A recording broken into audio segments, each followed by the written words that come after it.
Jennifer's Tigers by Adrienne Rich. Here I have the explanation and new words of the poem.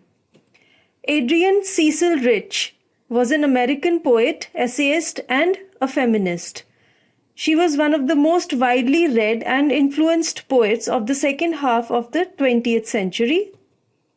Here in this poem, she talks about a woman's experiences in her married life. She has tried to explore the inner feelings of a woman who is living under the dominance of men. First stanza of the poem.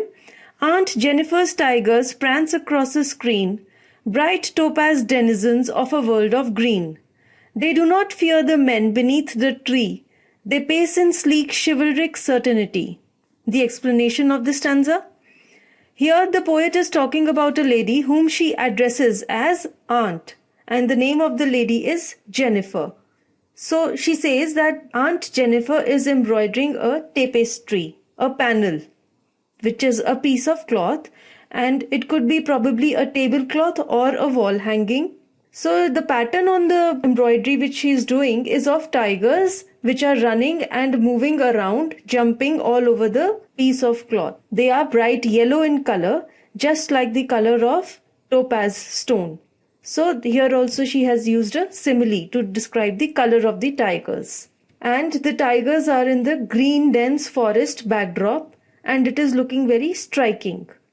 The tigers are proud and fearless citizens of the forest. Denizens here means proud and fearless citizens of their habitat where they are living. Here a contrast is shown between Aunt Jennifer and the tigers which she is embroidering. The tigers are fearless, but this lady, she is not so. The poet says that this lady is not fearless. So whom do you think does she fear? She probably fears her husband. And the poet further says that the tigers are elegant and they are shining and full of grace.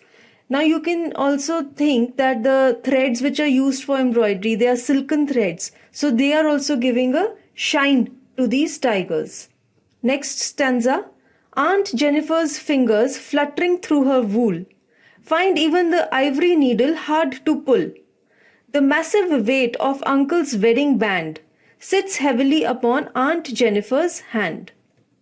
In this stanza, the poet says that her fingers are trembling with the fear of her husband. She says they are fluttering.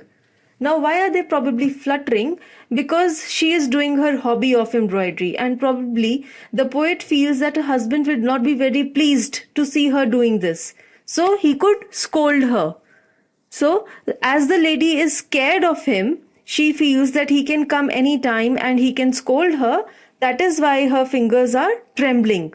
Then she says that her fingers are so tired of working endlessly all her life. She has been fulfilling the obligations of her married life that she is so tired.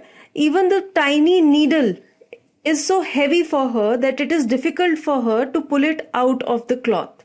Doing the embroidery, doing the needlework is very tough task for her. Further, she says the uncle's wedding band. So why is she referring to it as uncle's wedding band? Because probably he purchased it for her when they had got married, and even today it is his, because the lady is not in such a position that she can afford such a wedding band. It was purchased by her husband, and even today she is dependent on him and she is burdened by the weight of this ring. She has been living a demanding life due to which she has worn out in her old age. Third stanza. When aunt is dead, her terrified hands will lie, still ringed with ordeals she was mastered by. The tigers in the panel that she made will go on prancing, proud and unafraid. In this stanza she says that the lady's wish to live a free and fearless life is portrayed through the design which she has chosen, that is the tigers. The tigers are considered to be a fearless animal and they live a free life in the vast forests. It shows her innermost desire of being strong, fearless and living a free life. But she has been overpowered by the dominance of her husband. She has been living a very demanding life, attending to her husband and fulfilling his commands. and probably the poet feels that the ordeals of this lady will end up only upon her death. Then she says that her frightened, shaking fingers will then be put to rest. All her life she has been working, and she can only take rest when she dies. But still, she feels that even after her death, the ring will still be there on her finger. The massive, heavy ring will be there on her finger, which suggests that the desire of the lady to live a free and fearless life will never be fulfilled. It can only remain alive in the tigers which she has embroidered on the cloth. Now here are the new words from the poem. Prance means to walk or move around with high springy steps. Topaz is a bright yellow colored stone. Denizens in the text means an animal that lives or is found in a particular place. Sleek means elegant. Chivalric means being courteous, especially to women. Ordeals is the extreme severe tests or experiences. Prancing means to move around proudly. Fluttering is to move in quick irregular motions as if being agitated.